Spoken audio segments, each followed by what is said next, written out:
बाबा, लोग मरते क्यों हैं और आत्मा कैसे दिखती है? ओम शांति मीठे बच्चे।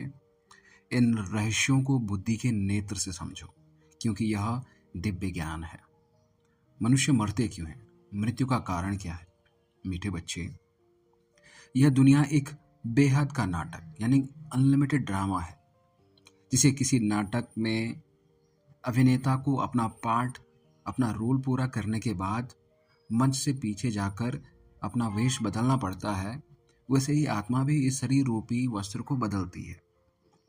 जड़ और चैतन्य। जब शरीर 5 तत्वों यानी मिट्टी, जल, अग्नि, वायु, आकाश से बना है, जो जड़ है, आत्मा चैतन्य है। जब शरीर पुराना या बीमार हो जाता है या उसके कर्मों का हिसाब उस शरीर के साथ समाप्त हो जाता है, तो आत्मा उसे छोड़ देती है। और नवीनीकरण। मृत्यु वास्तव में अंत नहीं है, बल्कि एक नया आरंभ है।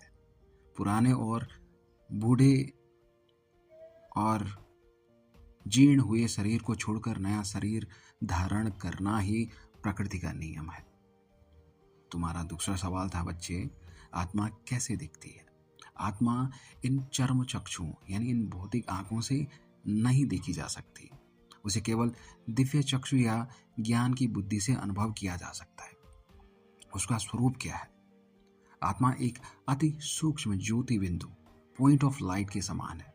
जैसे आकाश में एक चमकता हुआ छोटा सा सितारा होता है ना, आत्मा भी वैसे ही निराकार और प्रकाशमय बिंदु है।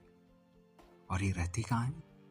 आत्मा शरीर में आपके माथे के बीच में रहती है, जहाँ पे तुम लोग तिलक लगाते हो, जहाँ पर महिलाएं बिंदी लगाती हैं।